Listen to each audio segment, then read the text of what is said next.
commence lorsque Chef Moretti décide d'approcher la direction des Archives nationales pour découvrir ce qu'elle entend par plat malgache. Ces mets qui n'ont pas été apportés par les colonisateurs. Quel n'a pas été son étonnement en déchiffrant la liste des plats lors du mariage de la petite-fille et du petit-fils du Premier ministre Renle Arvoun. Ny titran'le document ato menu any zanakiny Prime Minister sy Commander in Chief. Dia le menu ato zany hazandrano atao friry, salmon, poisson au capra le izy fa misy fandikanany teny tamin'izany zany le menu amin'ny teny frantsay nadika teny malagasy dia ohatrany somary hafahafa ny fandikany zareo anazy. Fa ny zavatra constat amin'ity menu ity dia inona ny constat amin'le menu zany raha mino an'izay nareo frantsay daholo. Fa ny sakafontsika zany tsisy trace eo mihitsiny. Dès lors, parcourir tout Madagascar est devenu une nécessité pour collecter auprès des dépositaires de l'art culinaire dans chacune des régions leurs plats représentatifs qui constituent de véritables patrimoines.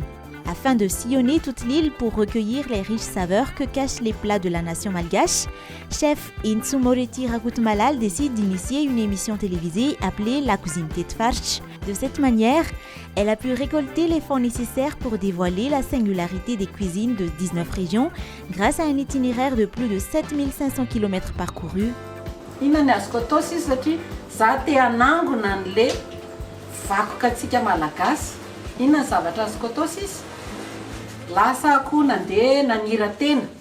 Endany ianao Rentsoa, tadiavo zay olona mbola velona ka manana ny vakoka nolovainy antsofina amin'ny reny, ny ray, ohatran'izay any amin'izay faritra rehetrarehetra satria le sakafo rehetrarehetra notonontsika tao zao sakafo etimerina daholo fa tsy hoe ny poisson, ny ravitoto coco izy ianao. Dia lasa koa nanao fikarohana. Ny nanaovana an'le fikarohana misy asehoko eto aminareo amin'izay misy ny atao hoe La Cuisine Tetfarch. Ny La Cuisine Tetfarch zany dia film documentaire na 13 minitra natao hanangonana ho atao vakoka hipetraka. Raha taloha ny vakoka antsoratra no mipetraka zany ny anona taloha, misy antsoratra koa eo aoriana aloha, dia maingakaingana an'le fametrahana anazy aloha dia natao horonan-tsary le izy hatreto ny lalana vita efa 5,7 kilometatra nanaovana an'izay fikarohana izay. Efa nahavita région zany eto maro dia maro, raha 12 ny région antsika. Région Sofia, Melakis, Melabe sisany tsy vita, 7 zay vita. De ce périple sont ressorties quelques caractéristiques de la cuisine malgache, bien loin des clichés ancrés dans les habitudes. D'abord, cette cuisine malgache typique n'utilise pas d'épices, car bien que les immenses plantations de vanille, de poivre et de girofle au nord et à l'est de l'île existent, ce ne sont là que des produits importés. Elle n'utilise pas non plus de légumes tels que la carotte, dont les noms justement ont été malgachisés.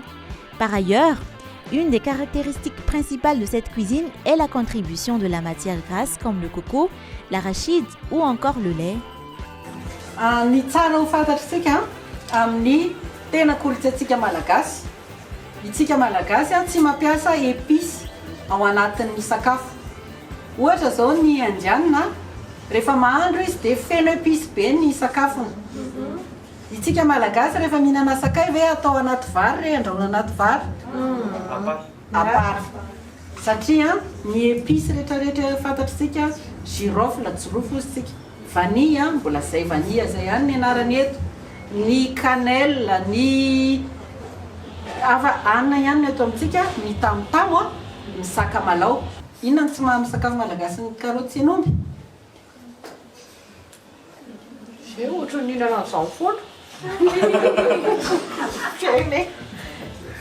Izy raha hoe karotiko.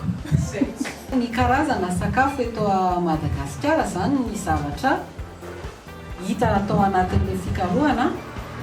Itsika mila matière grasse rehefa mahandro, dia arakarak'ilay faritra ny matière grasse ampiasaina.